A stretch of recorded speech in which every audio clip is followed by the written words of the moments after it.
Welcome back to RuPaul's Best Friend Review, Season 13, Episode 4. I'm Annabelle Lecter. I'm filth.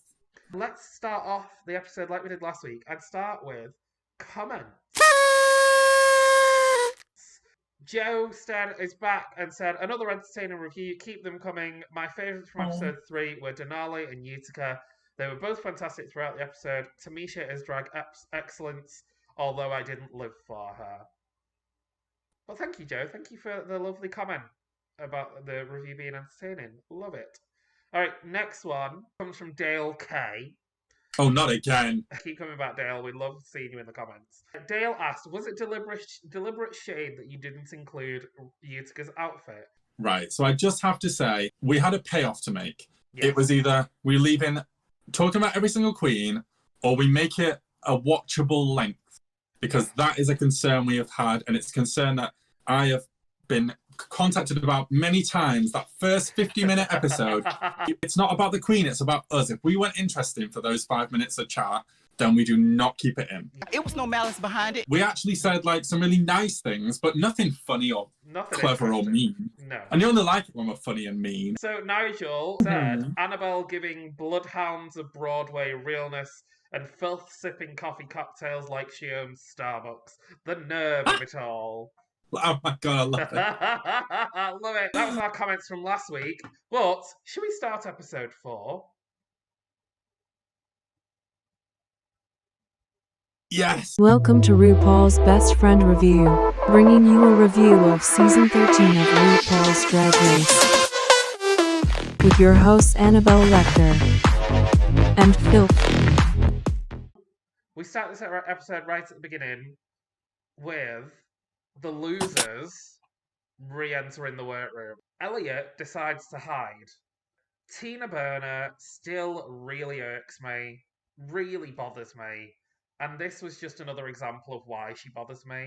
I feel like this was Elliot initiated this. It was the whole yawning thing, and... Oh, yeah. But you know what? Nothing will annoy me more in this bit than Elliot did. Like, ugh, so annoying. Trying to get some drama out of this. These people that you met for like 20 minutes. Yeah. And they want to cause drama. Like, oh my God, Yeah. just move on. Like, this is so stupid. When the whole thing with Tamisha happened and was like, oh, why didn't you jump up then? Elliot wouldn't have jumped up. That was just her trying to be drama-y. And to be fair, it was kind of funny when she said that. What was even better was Tamisha's response. Like, Tamisha's death glare, where she was like, They didn't vote me. They voted you. Gold. Absolute Yes. TV gold. If looks could kill, Elliot would have, like, combusted right there and then. Brilliant. Candy looked really good. And we're just not used to that. Oh! Well, we're 4 weeks in. We can officially say we're not used to it. Like, this is insane that the whole cast are meeting right now, and we're 4 weeks in. 4 weeks in. I practiced that my foamy face wouldn't come off on my glass. But then I just got fancy and started doing it on the side of my glass, and now it's all over my hand. This was my first shock of the episode, and it wasn't a big shock. There was no mini challenge. They have a conversation around the table about how attractive people are. Yeah, again... Which always, I hate this part of Drag Race where they have to be attractive. And what bothered me even more was this moment of Candy singling out and then chasing someone around. Yeah. I just feel like you are now going to be locked in a room with these people, maybe for 12 weeks. Yeah. And you are choosing to make potentially unwanted advances against someone who was on season 10 and started like drooling over Cameron, and it annoyed me. I don't remember, whatever. I'm disgusted by this like behavior. I just think you could potentially be making someone really, really uncomfortable. It's always Tina that starts that conversation of who's single. They don't have a mini challenge. I thought they were gonna do what they did last season, where the winners of each compare the other group top and bottom. The main challenge is the RuPaul Mark channel. We're in the workroom. We see this kind of like fizzing thing between Rose and Tina. I don't know that we do, As soon as I see a queen bothered about whether another queen's good or not, I'm straight in there with, no, this is stupid. You're like, Tina isn't thinking about you. You're thinking about her. Think about yourself. Focus on you. Stop thinking, oh, they're good, so I have to be good. No, just be good. Rosé seems to really think she's something. When they're picking their roles, Denali sort of says, you know, that she wants to get this big thing and show that she's really in it and show she's in the winning squad. It kind of feels like she is really, really bothered by the fact that she didn't win that first lip sync. I think that Denali is a bit of a control freak and she didn't like when it didn't go right for her. We said at the time, like, she should have won that one. I literally wrote, why did they leave this in, even though I loved it? Was Kimura complaining about Elliot's voice? Look, it literally same. Like, I cannot stand Elliot's voice either. Yeah. I hadn't noticed how annoying Elliot's voice was until he brought it up. Mainly because I don't pay attention enough to Elliot. Lucky you. Candy literally took her role. I agree with Mick. Not sure that's how it works, but kind of lived for it. She wasn't like a dick about it. I like this role. I want it. I got it. I'm highlighting it. Yes. Rue came back in. First walkthrough of the season. My mother pointed out they come to Rue this season. And I'm assuming COVID. I mean, Rue's in that category though where we've got to make sure that they're protected at all costs. Not because of their fame, but because of their age. Utica, when Rue asked her had she ever smoked weed and was like, oh, very smart people, including you, have like underestimated her a lot, and I actually think she is a lot better than people are thinking right now. Literally halfway through, it's when she goes, oh. I also loved, they asked Utica about why they voted for Elliot. I felt like Utica was going to be like nice and friendly all the time, but like, not that this is nasty, but you know what I mean? It's not friendly. No, it's not friendly, but it's very truthful. Because Elliot walks around with a face like a smacked ass. This walkthrough gave Gottmik and Utica a chance to show things we weren't expecting them to be able to do. Yeah. I also wrote that when RuPaul made Tamisha do a Cher impression, yeah, I actually thought it was an alright Cher impression. Yeah, so did I. It was weird that he was like, better than that. And I was like, this is better than yours. Like, shut up. I did think when I was watching it, it seemed like someone was in Rue's ear telling him what to say. We go on to filming. The first one that we saw was April Fools. Yes, it was, yeah. We see like Tamisha struggle with Cher a little bit. But do we? I don't think that these were bad impressions of Cher. I feel like, and this was a theme I saw with Ross, it just seemed like he always had something to say, and so many of the things he complained about were such non-issues. You are really fighting for that screen time right now. Joey J fluffed it. I feel like Joey was fine. I feel like Ross made such a weird issue out of this camera angle thing. I did love Joey's reaction when he said, do you know what your close-up camera is? And Joey went, I don't know. Who else was in the April Fools one? Oh, Candy was. Candy's clown thing. I don't think she was acting. She was playing herself. She wasn't delivering the lines and yet was not getting any critique. They were just laughing. No, she was... I find Candy really abrasive. God damn it. God. The next one was Flag Day. What did you think of Flag Day? From the get-go, Simoned it up. Victory. Victory. It was so brilliant. Good. Yeah. She is so good. This triggers feelings within Rosé where she has to talk about how someone else is doing good, so she has to do good. Yeah, I thought this. Why don't you just match that energy instead of bringing... No. She needs to stop focusing on other people's energy and just bring herself. That's what I mean. Match the energy with your own. However, I will say something in this section. Lala Ree was fucking awful. She was not looking at the camera, which is what Joey J's just been told off for. She was not delivering her lines very well. No. She stood still. Yeah. No. I'm pretty sure, based off Lala Ree and Utica's outfits, they can no longer try and pretend that they don't know about these roles before they arrive. No. Like, it just didn't happen. No. I will say, though, I love Utica. I love her describing stuff. I love her acting. I love where she's like, nope. Anything else on Flag Day? It was nice of all these amateurs to come to the masterclass that we were given by Simone. Oh, actually, wait. Pause. When we were watching the film, we had no idea why Rosé, the gnome, had a finger on a block. And I was just watching it like, I cannot wait to find out why her finger is on a block. Absolute intrigue of what it was going to be. Thoughts on Valentine's Day? When Denali was trying to deliver her first line, yeah, and sort of obviously got it wrong and just started saying all different words, and it was kind of making a joke of it, and Elliot just went, oh? Yeah, the thing is with this, Denali could have probably saved that by just keeping on saying words, but then she would have had to remember it for the rest of the script. Everyone in this was really blah. Yeah, I said the same. No one stood out, except for Kimora's nipples. She was just serving full, real, like, 90s nip for no good reason. we go back to the workroom. Oh, is this when they're getting ready? This is when they're getting ready, and the first thing that we see is Candy, Tina, and Gottmik are redoing Candy's look for the runway. Yes. Using her outfit from episode 1. Is that what it is? Yes. Give me a second. I've got a really itchy nose. I'm gonna use my straw. Oh my god. That didn't go up my nose, by the way. It just looked like you were brushing your teeth, to be honest. How does Hannibal brush his teeth? With a straw. I don't know whether you'll agree with me on this. I was getting, from this whole section in the confessionals and everything, I was getting Rolaska Tox vibes. An alliance of sorts, definitely. We also get Simone talking about her first time in drag. Simone's look at prom in drag looks better than all of the drag that Lala Rhea has done so far on this season. Oh. Just does.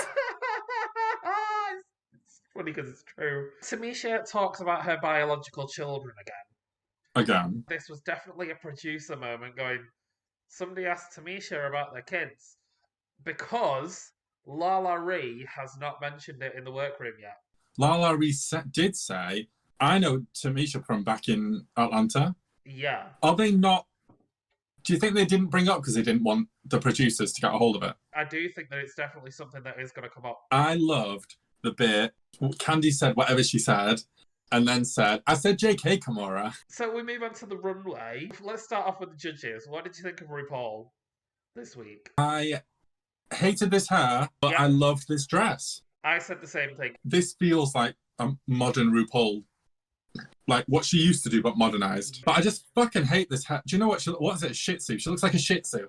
Where they put a little top knot on them. Top knot on him. No, oh no, you've ruined my life. I didn't see that until now. What did you think of Michelle's look this week with her like little white tartan plaid blazer and her hair all blown out? I loved how Michelle looked this week. She is gorgeous this week. Yes. Stunning. Absolutely. Yes. Absolutely stunning and loved it. Thought it was gorgeous. Ross and Lonely Love are there as well. Let's do the runway and let's do like a quick fire runway. So let's go in order. And do you know what? With Denali's, I thought it looked really good, but it looked like when sort of a newbie queen buys a really good dress and they can't do the makeup and hair to match. This is one of my favourites on the runway. Olivia looks in this musician. I love that it kind of harkened back to her musicality. Oh yeah, beautiful. Yeah. Beautiful. Like if the blondes did pantomime. Next up was Elliot. What did you think of Elliot? I think that this looked like she'd had a store-bought catsuit and had the train like sewn onto it. I agree, but I actually really liked it. Can we just round of applause for this wig that was not only a lace front, but was like short, nicely styled. Yeah. It felt like a drag wig. It didn't just feel like shaking a wig. It was styled. Kimora Hall. I thought this was gorgeous. I thought it was gorgeous. My issue with it is this again was a Bob Mackie outfit based on he designed a Barbie. Oh. How about Simone though? What did you think about Simone? My main love for this was it was a mix of like femme elements and butch elements because she had like the tracksuit, but then she had like the corset underneath. The colour of it as well was so pretty. Yes. This was definitely the most unique application of a train. Next was Lala Rhea. I loved Lala Rhea's look. What? Yes! Head to toe, all one print, cohesive, coherent, that eye makeup was good. She was wearing it right. And then when she takes it off and she's got like the long tailcoat, it's cute.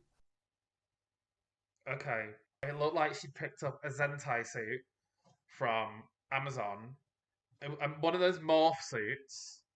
And gone, right, cut the legs off it to make a leotard. And put a hole in Cut it. the legs off. Dead ass. Put a hole in it. Well, I mean, she was a snake, so fuck it. Cut her legs off. No. She had thigh-high boots on that match. Yes, oh, because it was the leftover fabric from the Zentai suit with the legs that they cut off. What about Utica? I enjoyed this. Once again, she just brought it, and I enjoyed it. Next up was Rosé. Right.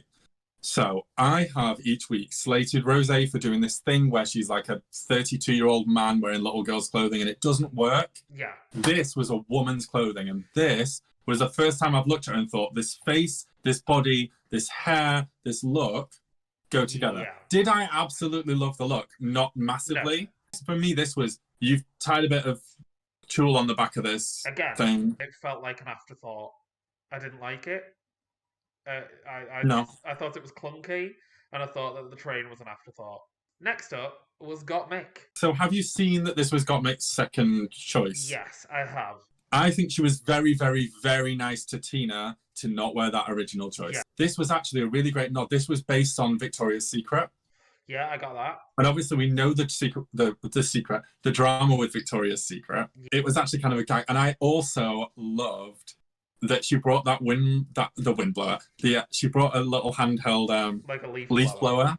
I got the nod to Victoria's Secret. It was a very pretty outfit. It just felt like it wasn't constructed well enough to look deconstructed. Oh, it wasn't deconstructed. Was it not? This was basically an exact pull. Oh, that's just how shit Victoria's Secret is. Well, I didn't like it then. Next up was Tina Burner. My problem with Tina is there isn't as much thought goes into these like costume looks as needs to. There's no depth to it, and there's never any fashion to it. I don't think that this was fashionable. And again, nope. I thought that this was an afterthought. I'm glad someone did the train thing, though. To be fair, I had like a proper ditzy moment because I couldn't figure out what train for days meant. I'd have been there as Thomas. I would have gone and had a train made of trainers. Next up was Joey J. Yes. I did not like this. I loved that it was a tongue. That was literally the only interesting part about it, that it was a tongue. I don't understand how that linked to a fake leather jacket, this S&M hood that didn't fit her properly. Yeah, I just feel like there's so much more you could have done with the tongue. Like, you could have done the Kiss. Do you mean Guns N' Roses? Rolling Stones. No. Rolling Stones. I know, but I was thinking of visually, like, makeup, black and white outfit with like big jagged bits on it. Kiss has more of a visual thing. Next up was Candy Muse. What was this? This was a bad runway. Finally was Tamisha Iman. I thought, again, this was another afterthought. I'm so glad. I was literally thinking before, are you going to be a hypocrite? This, for me, was one of the worst ones. Yeah. If that tutu had a lot more volume to it at the front and then put more volume on the train, it might have been better. I did like the colour. I agreed with that. I love the colour. I love the colour as well. Okay, so we go into watching the trailers. Wait. Yes, we do. But they are not the trailers. That is not what RuPaul calls the first one. Oh, God, what does she call the first one? She calls it a film. In today's film, I refuse to accept that this isn't a John McClane reference / an Olympia Avalanche reference. Film. Yeah. Onto the witch wart on the end of my nose. And throw it at a passing car. It's the best video on the internet. Nipples. That Canadian guy. He was there too. Ugh. Gross. We don't want Jeffrey anywhere. No, don't put him anywhere near Drag Race. Okay. You know what this means? This means he's 100% a judge on season 2 of Canada. Oh, gross. Oh, Jesus. Gross. Okay, so top 3 are Rosé, Simone, Candy. Bottom three are Kimora, Denali, and Lala Ree. Would you swap anybody out? Wouldn't have Candy in the top. I'm not sure I'd have Denali in the bottom. I was a little bit annoyed that Denali's runway didn't save her from the performance, but then Candy's performance did save her from the runway. Yeah. When we do the critiques, Ross says that Denali didn't understand the references, and also Kimora didn't understand the references. And somebody's pointed it out that Drag Race has become a 350-year-old complaining that people in their 20s don't understand the references. The winner was Simone. Nobody else came close to Simone this week. And the bottom two are Denali and Kimora. I just don't understand how Lala Ree's performance and outfit outdid Denali's performance and outfit. But I would like to point out that on the very first week, Denali and Lala Ree went up against each other, and we both agreed Denali won that lip sync, but somehow Lala Ree won the lip sync. Yeah. I'm convinced that RuPaul is still being sponsored by Atlanta. Because I just don't make it make sense. No, I think that they would. In all honesty, I think that they were going to put Lala Ree in the bottom if there was a whole thing between her and Tamisha this week. But then there wasn't, so it's something that they can use further on in the season. We go on to the lip sync. Now, how many times have you rewatched this lip sync? A lot. This is the first one that I've had to rewatch multiple times. Yeah, I have rewatched this at least 20 times. I have listened to the song, I've watched the lip sync, I've watched the video of the other queens in the background reacting to this lip sync, and let me tell you, Tina Burner was scared. Candy Muse was scared. Candy Muse. Terrified. Yeah. There were so many good moments in this lip sync. I do want to mention as well, 4 weeks into Drag Race, Denali has had to lip sync every single episode she's been in. It's just crazy, like, this poor person's had to lip sync every week. I'm going to say something controversial to my previous self, but very brave. I actually like Denali now. She isn't doing that thing like you've seen girls in the past that's like, if I have to be in the bottom every single week to get to the top, I will be. No. She's like, I don't belong here, but since I'm here, let's just do this. Let's absolutely slay the shit out of this other queen. My question is Kimora going to appear as a tree for the rest of the episode? For the rest of the season? I kind of hope she does.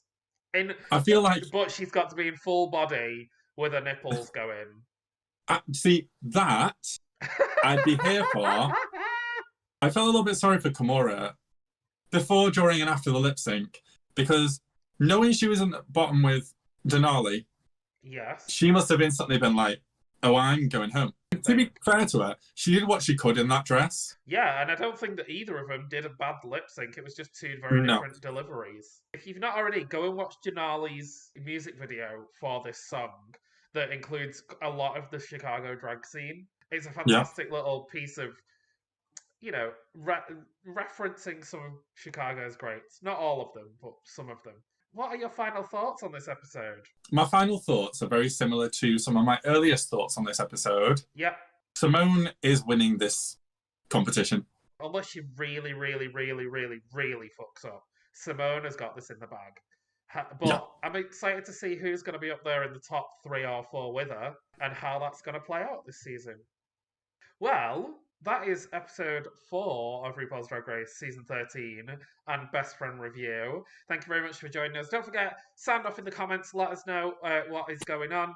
And we will see you next week. I have been Annabelle Lecter. I'm in filth again! Okay, we'll see you next week. Bye! Bye-bye!